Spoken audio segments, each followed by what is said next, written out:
ಊರಿಗೆ ಬೆಂಕಿ ಹಚ್ಬಿಟ್ಟು ತನ್ನ ಹೊಟ್ಟೆನ ಮಾತ್ರ ತಂಪಾಗಿಟ್ಕೋಬೇಕು ಅಂತ ನೀರು ಕುಡಿದ್ರಂತೆ. ಹಾಗಾಯ್ತು ಕತೆ.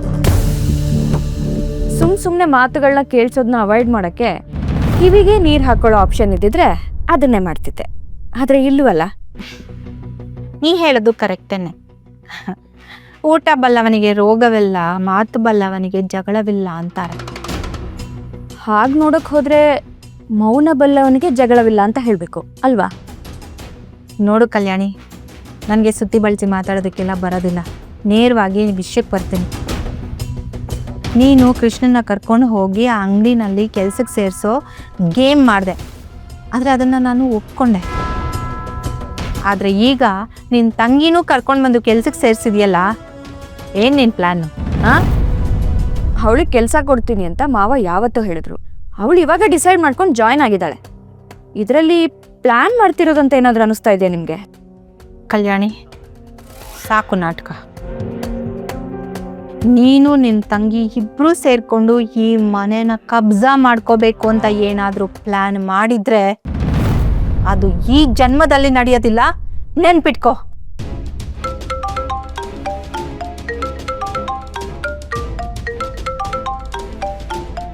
ಪ್ರಭು, ಈಗಲೇ ಕಾಲ್ ಮಾಡಬೇಕಾ? ಯಾರದು? ಅಮ್ಮ. ಆಮೇಲೆ ಮಾತಾಡ್ತೀನಿ. ಮಾತಾಡು, ನಾನೇನು ಕೇಳಿಸ್ಕೊಳ್ಳೋದಿಲ್ಲ. ಆ್ಯಕ್ಚುಲಿ ನಾನು ಅವ್ರ ಹತ್ರ ಮಾತಾಡಬೇಕು. ಮಾತಾಡು.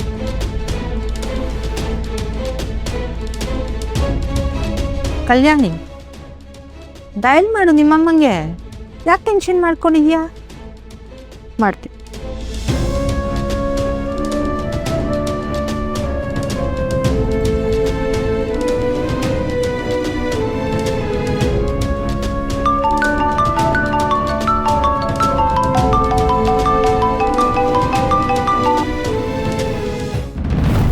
ಹಲೋ ಅಮ್ಮ, ಕಾಲ್ ಮಾಡಿದ್ಯಲ್ಲ, ಏನಾದರೂ ಅರ್ಜೆಂಟ್ ಇತ್ತಾ?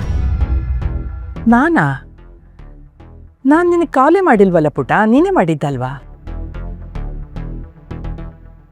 ಯಶೋದವ್ರು ಮಾತಾಡ್ಬೇಕಂತೆ, ಕೊಡ್ತೀನಿ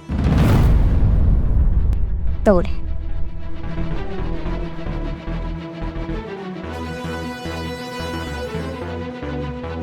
ಹಲೋ ಕಾವೇರಮ್ಮನವ್ರೆ, ಚೆನ್ನಾಗಿದ್ದೀರಾ? ನಾನು ಚೆನ್ನಾಗಿದ್ದೀನಪ್ಪ, ನೀವು ಹೇಗಿದ್ದೀರಿ? ನಾನು ಚೆನ್ನಾಗಿದ್ದೀನಿ. ನೀವು ಆವಾಗವಾಗ ಇದೇ ಥರ ಮಗಳಿಗೆ ಫೋನ್ ಮಾಡಿ ಮಾತಾಡ್ತಾ ಇರಿ. ನಿಮ್ಮಂಥ ಹಿರಿಯರು ಫೋನ್ ಮಾಡಿದ್ರೆ ಅದು ತುಂಬ ಅವಶ್ಯಕತೆ ಇದೆ. ನಿಮ್ಮಂಥ ಹಿರಿಯರು ಆವಾಗವಾಗ ಫೋನ್ ಮಾಡಿದ್ರೆ ಅದು ತುಂಬ ಒಳ್ಳೆಯದು. ಯಾಕೆ ಹೇಳ್ತೀನಿ ಗೊತ್ತಾ? ಗಂಡನ ಮನೆಯಲ್ಲಿ ಸೊಸೆಯಂದರು ಹೇಗೆ ನಡ್ಕೋಬೇಕು, ಹೇಗೆ ಸಂಭಾಳಿಸ್ಬೇಕು, ಇದೆಲ್ಲ ನಿಮ್ಮಂಥ ದೊಡ್ಡವರಿಂದನೇ ಕಲಿಬೇಕಲ್ವಾ?